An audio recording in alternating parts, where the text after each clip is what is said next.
RetroDaze. From urban legends and tall tales to rumor and hearsay, our lives in the 70s, 80s, and 90s were filled with unverifiable schoolyard gossip.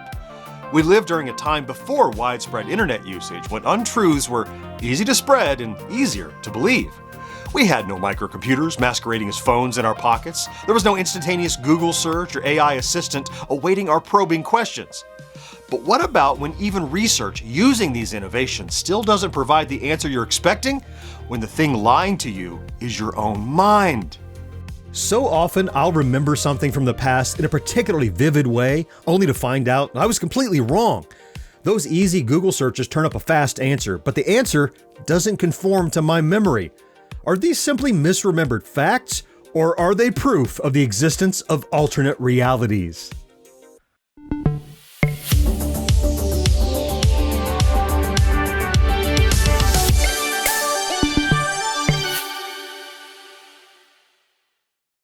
The Mandela Effect is a phenomenon where large groups collectively share a false memory of a past event, often of some cultural importance.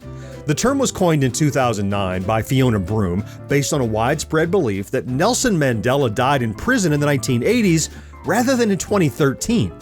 According to Britannica, research has found evidence for a specific Mandela effect concerning the misidentification of certain pop culture images. However, intense debate has occurred over potential causal mechanisms, many of which include pseudo-scientific explanations. And those aforementioned pseudo-scientific explanations refer to people's tendency to consider examples of the Mandela effect as proof of the existence of other dimensions or alternate realities. The popular theory is simply that these false memories we're experiencing aren't false memories at all, and instead fragments of prior iterations of our own reality. In other words, you're not misremembering the spelling of the Berenstain Bears or that there was a Sinbad Shazam movie. Rather, the so-called false memories are actually proof that reality has changed. For what it's worth, and please do feel free to loudly disagree in the comments, the RetroDaze team is firmly on the side of we just have terrible memories and consider the alternate reality explanation a fun distraction, but ultimately untrue.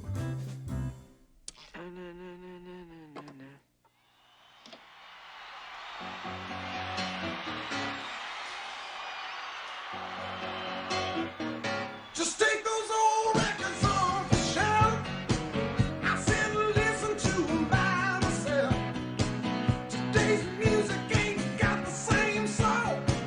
I like that old time of rock and roll. Don't try to take me to a disco.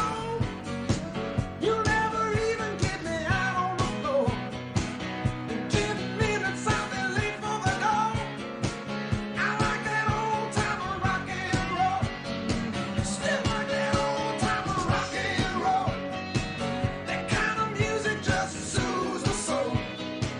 I reminisce about the days of old with that old time of rock and roll.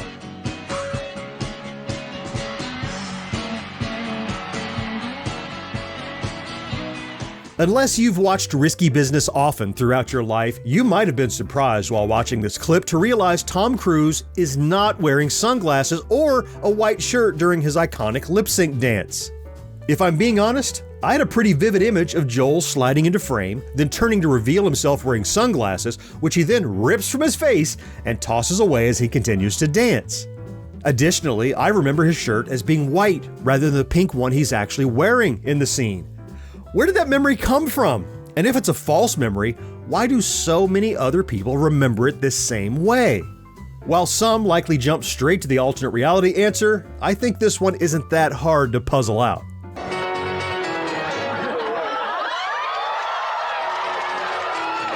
Just take them old records off the shelf. I feel listen to them by myself. Today's music ain't got the same soul. I like that old time of rock and roll.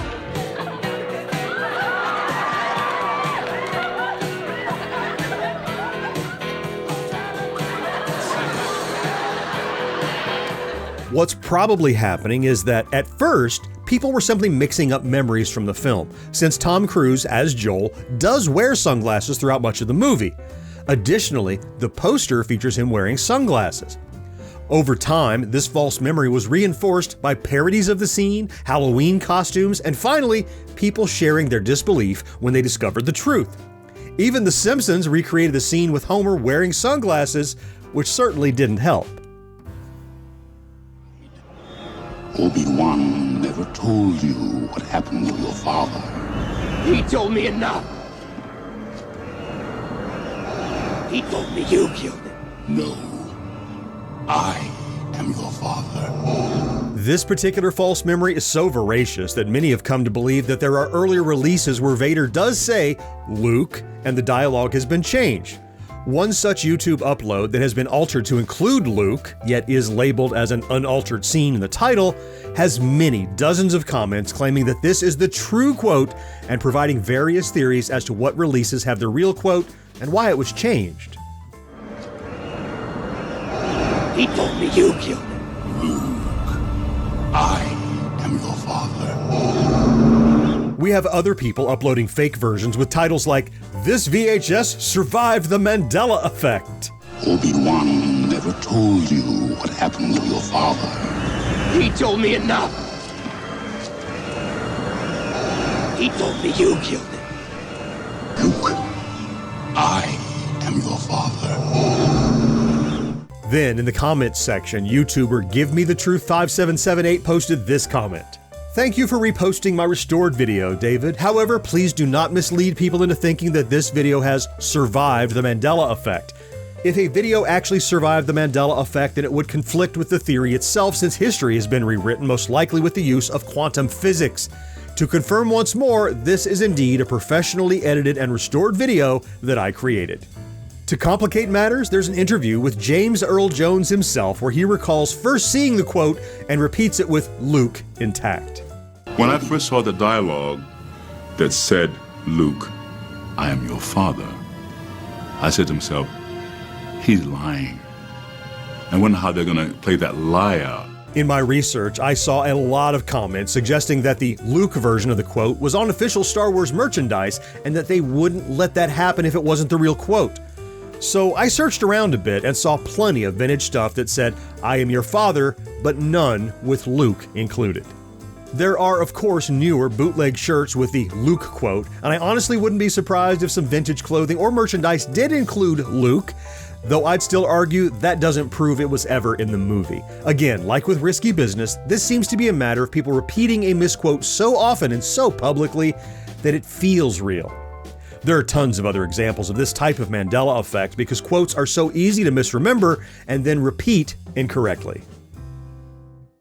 Beam me up, Mr. Spark. Beam me up. Lock on transporters. Beam us up. Beam us up, quickly. Beam us up home. Beam us up. Prepare to beam us up, Mr. Scott. Beam us up, Mr. Scott. Prepare to beam us up. Mr. Scott, prepare to beam us up. Have Scotty beam us up. Beam us up. Beam us up. Scotty, beam us up fast. Stand by to beam us up. Scotty, beam me up. Beam me up. Beam us up now! Stand by to beam us up. No need to beam me up, sir. The situation is under control.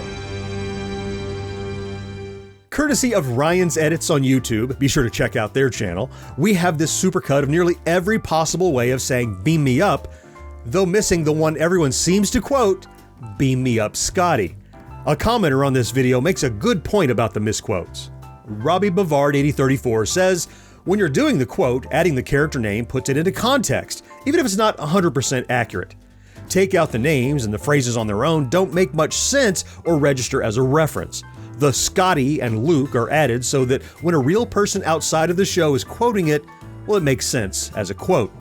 While I do think this is likely the case, I also feel like people didn't do it on purpose. They didn't sit down and consider whether or not someone would recognize the reference without names. It just happened spontaneously, and over time, the misquotes became canon for some. While we won't go into great detail about every one of these Mandela Effect quotes, some other common ones are as follows. In Jaws, Brody says, "You're gonna need a bigger boat," and not, "We're gonna need a bigger boat." In Snow White, the Wicked Queen says, "Magic mirror on the wall," and not, "Mirror, mirror on the wall." In The Wizard of Oz, Dorothy actually said, "Toto, I've got a feeling we're not in Kansas anymore," and not, "Toto, I don't think we're in Kansas anymore." And in Silence of the Lambs, Hannibal Lecter says, "Good morning," and not, "Hello, Clarice," which really breaks my brain. He does, however, say a version of it in the trailer for the movie Hannibal. While on the phone, he says, "Is this Clarice? Well, hello, Clarice."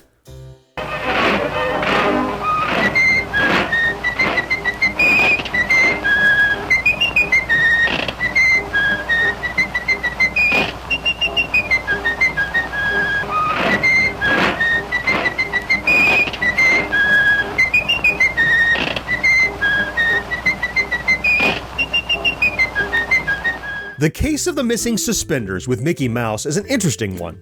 In most recollections, people are referring to Mickey as Steamboat Willie having suspenders, and specifically a moment where he snaps the suspenders. Beyond that, some remember Mickey as always having worn suspenders. They'll argue that if he never had suspenders, then why do his shorts have those two giant buttons? Among the true believers of the Mandela Effect, there's an occurrence called residue, which refers to times that the true memory leaves behind traces in our own reality. In the case of Mickey Mouse, some will point to the short Clock Cleaners, wherein Mickey is portrayed wearing overalls as an example of residue.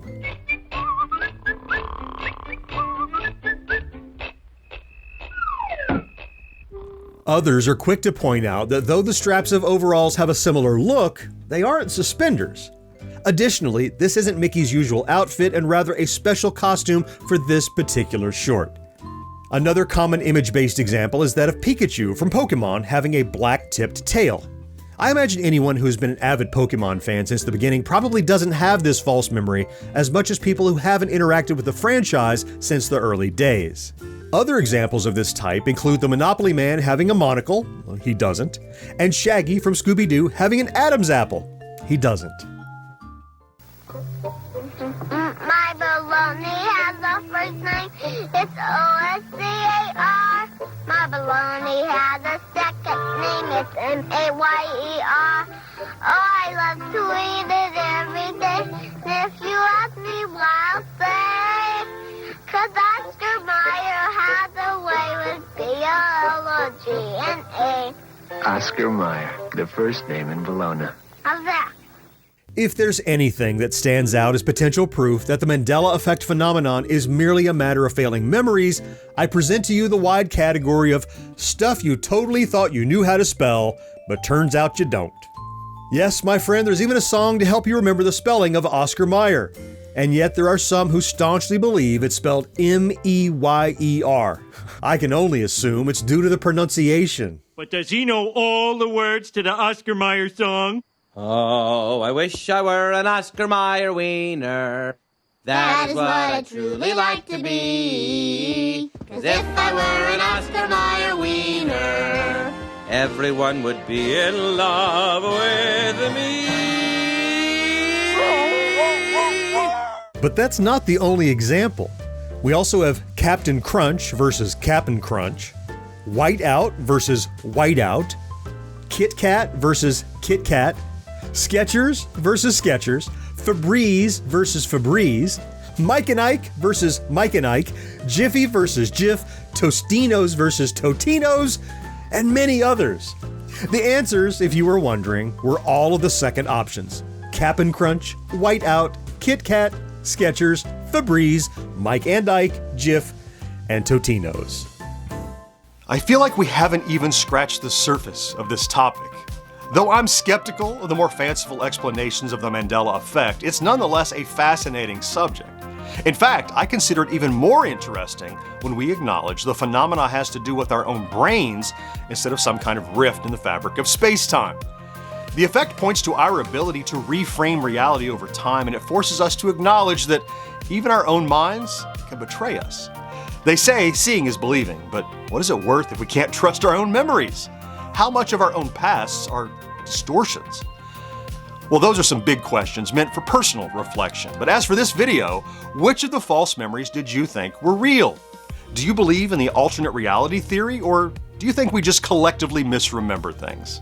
I would love to hear about it down in the comments. And if you enjoy our content, please consider liking this video, subscribing to the channel, and maybe even activating that ubiquitous notification bell, because it really does make a huge difference. Let's meet again next week to celebrate Yesteryear, right here on RetroDaze. Clicky clacky.